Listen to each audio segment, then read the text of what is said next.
e tentei entender uma coisa.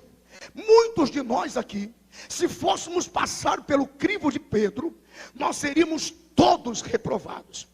Porque a Bíblia nos diz no livro de Atos dos Apóstolos, no capítulo de número 1, que quando eles precisaram de uma pessoa para ir à vaga de Judas, para entrar no apostolado, Pedro se auto-ergue e se pronuncia, e deixa bem claro isto, que isto foi no capítulo 1, porque depois do capítulo 2, ele começa a pensar diferente. Claro, tudo muda de uma mente espiritual para uma mente carnal, mas uma mente carnal, ela tem os seus valores carnais, e quando Pedro se manifesta, ele levanta a voz e diz: olha, para chegar aqui no nosso lugar, e para fazer parte do nosso ministério, primeiro, tem que ter sido batizado por João. E aí eu pergunto, quem dos senhores foi batizado por João? Ninguém. Segundo, para fazer parte aqui do nosso ministério, tem que andar conosco desde que Jesus surgiu até quando Jesus foi recebido, ressuscitado. Quantos viram isto? Quem vê isto? E para ser conosco no ministério, tem que ter comido com ele, andado com ele e presenciado as forças que o evidenciaram. Senão não tem lugar. Quer dizer, não havia lugar para Paulo. Então, se Paulo entrasse no crivo para fazer parte do apostolado, por que o senhor está dizendo isso, pastor? Porque existem dois lados. Esse ministério é grande, irmãos. O reino de Deus é gigante. Sai dessa moitinha sua e amplia-se pelas praias da revelação de Deus. Você vai ver até onde o Senhor te leva. E aí Paulo chegaria e dizia: escuta, eu vim aqui me inscrever para o apostolado. Aí Pedro dizia assim: você andou com Jesus como nós? E Paulo dizia: ó, andar com ele eu não andei, mas eu subi ao terceiro céu, e eu vi glorificado em poder e manifesto em glória. Serve! Mas você foi batizado por João Batista? Olha, por João Batista eu não fui batizado, mas quando eu vinha na estrada de Damasco, eu vi a glória dele diante de mim, e as minhas escamas foram arrancadas dos meus olhos, e eu me prostrei diante dele.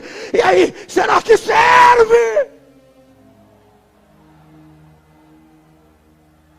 Mas você o viu ressuscitar? Olha, ressuscitar eu não vi. Vocês viram Cristo ressuscitado, mas eu vi o Cristo de glória. Eu não sei se no corpo ou no fora do corpo. Levante a sua mão. Assim manda te dizer o Senhor. A experiência que você deu não é pequena. Ela vale.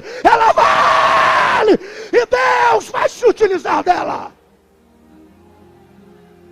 Porque o ministério tem muitas bandas.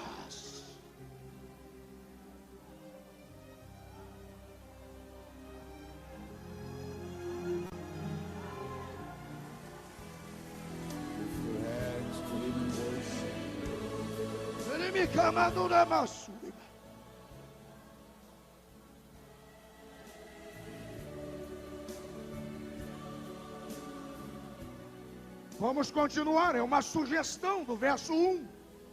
Está me dizendo isto.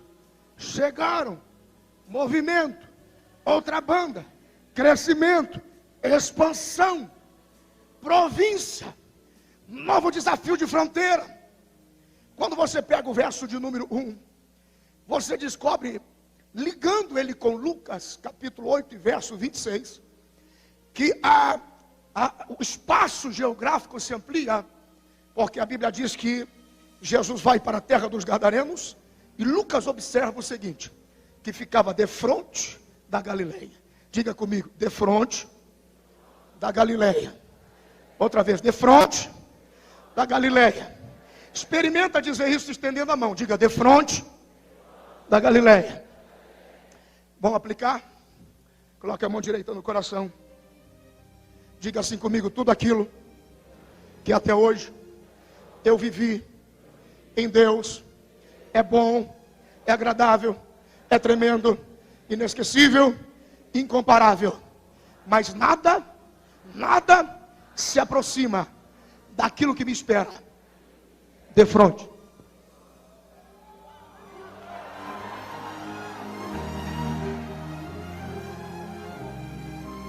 Você tem que sair da banda da inanição e da preguiça, cara. Você tem que crescer. Só que não é tudo. Tem coisa do lado de lá. Tem coisas novas do lado de lá. Tem experiências, tem dimensões, tem vitórias sobre Satanás, tem para a sua casa, para a sua vida. Então cresça. Ao vir para os Gideões, pegue as palavras profetizadas pelos pastores aqui pregadas, pega tudo isso, sobe no barquinho da revelação e diz: eu vou avançar para outra banda de lá. Tem mais coisas para o Senhor te dar. Está no texto. É uma sugestão. Aplique da melhor forma possível. Agora vamos seguir um pouquinho para eu entrar na mensagem. Verso de número 2. E saindo ele do barco, lhe saiu logo ao seu encontro, oh meu Deus, dos sepulcros um homem com espírito imundo. Gente, eu gosto disso aqui. Olha para cá. A Bíblia que temos nas mãos, a versão editorial sugerida, independente das suas transformações, a título de comentário, justificativo, enfim. Aí o que você tem nas mãos, os textos originais não estão distribuídos em capítulos e versículos. Okay? É um ajuntamento de observações, de anotações, de palavras e de letras. Passa-se um tempo, se organiza editorialmente para orientação, para guardar, para pesquisa, para estudo, e entende-se que capítulos e versículos precisavam ser inseridos. Isto é um auxílio editorial, ok? É por isso que quando você está lendo a Bíblia, dependendo da versão, ou pelo menos dependendo da leitura, você percebe que você pula de um capítulo para o outro, mas você tem a nítida impressão que a história não termina no capítulo anterior. Ela termina lá na metade do capítulo seguinte. Ok. Outra observação. Quando você lê as epígrafes, os prefácios, os enunciados, os temas, os títulos, que estão acima do capítulo, isto também é uma sugestão editorial. Também é uma sugestão. É um tema dado sobre o assunto que você vai ler a seguir. Isto também é uma sugestão editorial. Por que o senhor está dizendo isso, pastor? Porque eu amo a forma com que Marcos nos posiciona diante daquilo que é humano e do valor daquilo que é humano, não do humano mundano, mas do humano obra de Deus. E entre todos, eu gosto muito de Marcos, porque Marcos tem um equilíbrio e uma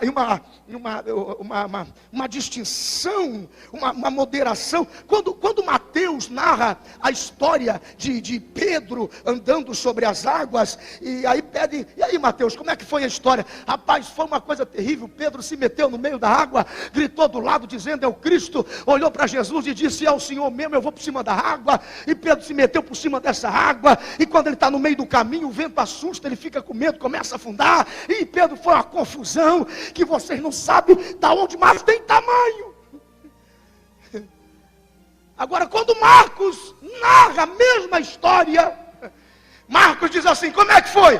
Rapaz, foi o seguinte, a gente estava todo mundo no barco, o vento vinha quase destruindo tudo, mas de repente ele chegou, entrou no barco e ficamos em paz. E ele não expõe a Pedro, ele não revela os detalhes de Pedro ter medo e ter afundado. Por que o senhor está dizendo isso, pastor? Olhe para o texto de novo. E saindo ele do barco, lhe saiu ao seu encontro dos sepulcros um homem com espírito imundo. Diga comigo isto: um homem com espírito imundo. Perceberam, queridos? Nesta observação de Marcos, ele só vai dar ao homem a sua atividade de possessão no final do capítulo. Ele só menciona endemoniado no final do capítulo, porque antes dele dizer possessão demoníaca, Marcos estava dizendo assim: sim, ele tem problemas espirituais, ele tem problemas talvez mentais, ele tem problema de grande grande perturbação. Satanás está lidando sobre a vida dele com a escravidão, mas eu não vou dar honra a Satanás, eu não vou dar honra às obras do diabo. Então simplesmente Marcos deixa para segundo plano, e ele diz assim: é um homem sofrido, mas não deixa de ser um homem. E quando ele diz homem, ele valoriza o que é divino, ele valoriza o projeto de Deus, ele valoriza a criação de Deus, ele valoriza aquilo que Deus fez. Ou seja, Satanás quer que nós acreditamos que os projetos de Deus são frustrados.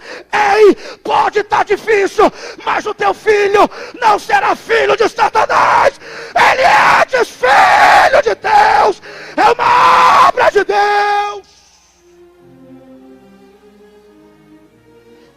E Deus quer que você acredite nisso. Satanás quer empregar os seus valores antes de reconhecermos os valores de Deus.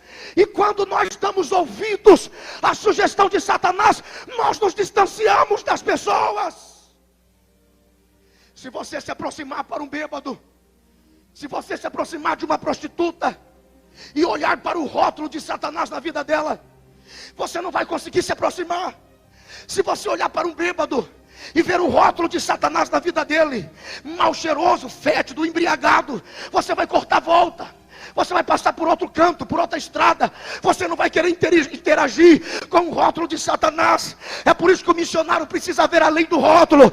Porque se você esquecer o rótulo de Satanás e ver que é um homem, obra de Deus, projeto de Deus, chamado para ser adorador, você esquece o rótulo, você abraça ele e diz: Jesus te ama, rapaz.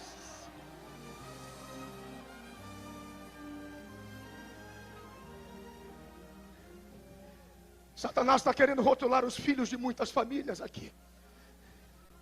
Você gerou esse menino no ventre. Satanás está chamando ele de cheirador de cola, de fumador de crack, de escravo de cocaína. Não acredite no rótulo. Seu filho é melhor do que você pode imaginar. Eu quero que aqueles que estão enfrentando dificuldades com o rótulo de Satanás dentro de casa, que levante as suas mãos aqui agora. Eu vou liberar uma palavra profética sobre a sua vida. Pai, aonde o rótulo de Satanás está tentando sugerir que a desgraça é objetiva e total, eu lanço do Gideões Missionário em Camboriú, aqui neste pavilhão e pela internet, uma palavra de vitória. Sim, Satanás teve a sua marca e a sua parcela de participação, mas o que está aí ainda é de Deus, ainda é de Deus, que haja transformação, meu Deus.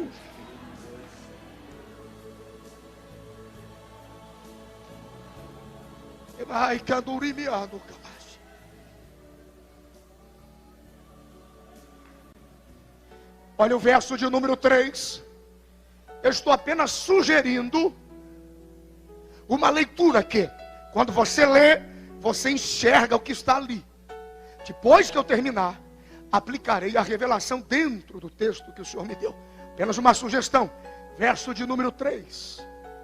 O qual tinha a sua morada nos sepulcros. Vamos lá? Diga comigo, morada. Agora diga sepulcros. Puxa o S. De novo, morada. Fala seco, morada. Agora sepulcros. Ok? Perceberam? A palavra morada está no singular. E a palavra sepulcros no plural. O que a gente entende? Só temos uma vida. Singular. E Satanás não se contenta com pouco. Então ele pega esta vida e a escraviza em vários sepulcros. Mas alguém não entendeu? Tem umas coisas que levam 2 eternidades para entender. Vou falar de novo. Uma vida. Satanás não se contenta com um erro só. Ele faz de tudo para sequenciar falhas, problemas, defeitos e erros. Vários sepulcros. Diga assim comigo, faça assim, uma vida. Não, vários sepulcros. Achei engraçado que quando eu cheguei ali, o irmão perguntou para mim: pastor, o senhor ainda pega calmo? Irmão, primeiro você entende, depois você se alegra. Vamos entender? Vai, um sepulcro Não. Uma vida, muitos sepulcros. Uma vida, muitos sepulcros. Lembre-se que os sepulcros eram feitos em rochas, colinas. Então, não imagine esse homem saindo de dentro de um buraco. Imagine esse homem dentro de cavernas.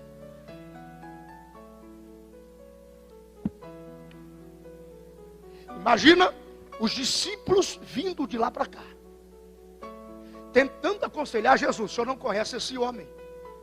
Esse homem quebra correntes. Se ele quebra correntes, o que ele não faz com ossos? Nós não podemos colocar o pé lá. E quando Jesus se aproxima da praia e desce, aquele homem enlouquece. E vem dos sepulcros. E quando aquele homem aparece, pedaço de pele balangando nele.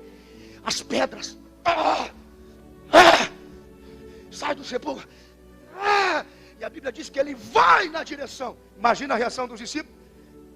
Fora do barco. Dentro do barco.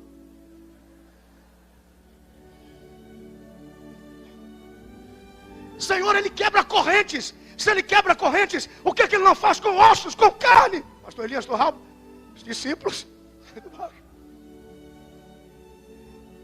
Jesus sai do barco com convicção.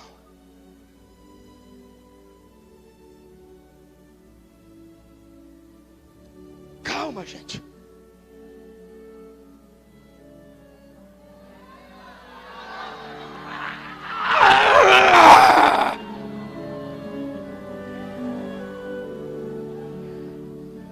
Eu tenho impressão que dentro de Jesus estava assim: eu esperei esse dia.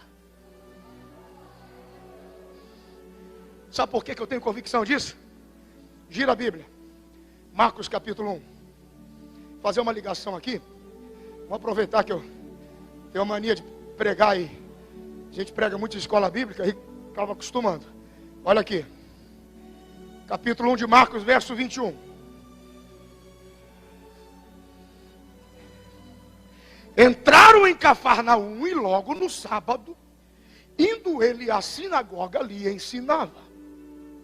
E maravilhavam-se da sua doutrina, porque os ensinava como tendo autoridade, e não como os... Vocês entenderam isso aqui, gente? Escribas também ensinam, só não têm autoridade.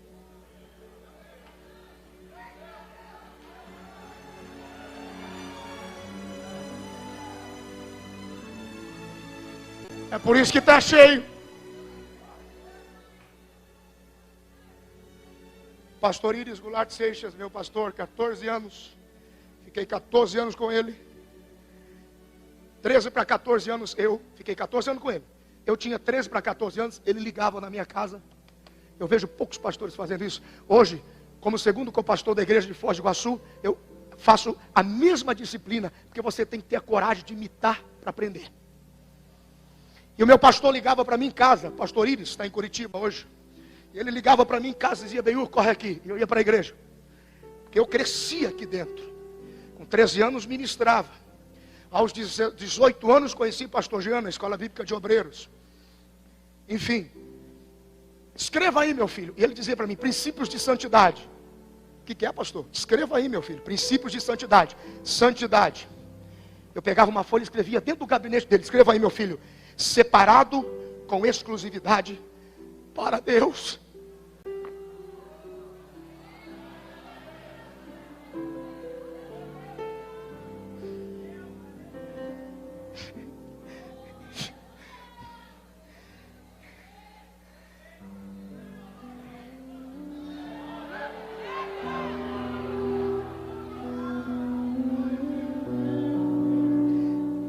Escreva aí, princípio ético. Escreva aí, princípios ministeriais. Escreva aí, princípio de relacionamento e ministério. É por isso que eu sou tido como chato. Não me pergunte que eu respondo. O que o senhor acha, pastor? Não serve. Chegou para mim e disse: princípio ético de sobrevivência no ministério. Sim, sim e não, não. Benhur, se você inventar moda, Satanás vai pôr a mão. E todas as vezes que eu desobedeci, me ferrei. Me arrebentei.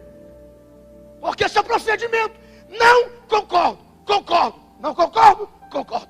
Me ensinou. E um dia ele chegou para mim e disse assim: escreve aí, princípios de autoridade. Quer escrever na sua Bíblia? Escreve. Por quê, pastor? Ele leu esse texto para mim, Marcos 1. Disse: coloca aí, escribas também ensinam, mas não têm autoridade que Jesus tem. Disse: por quê, pastor? Porque a autoridade, meu filho, se ergue em 3 pilares. Primeiro, conhecimento.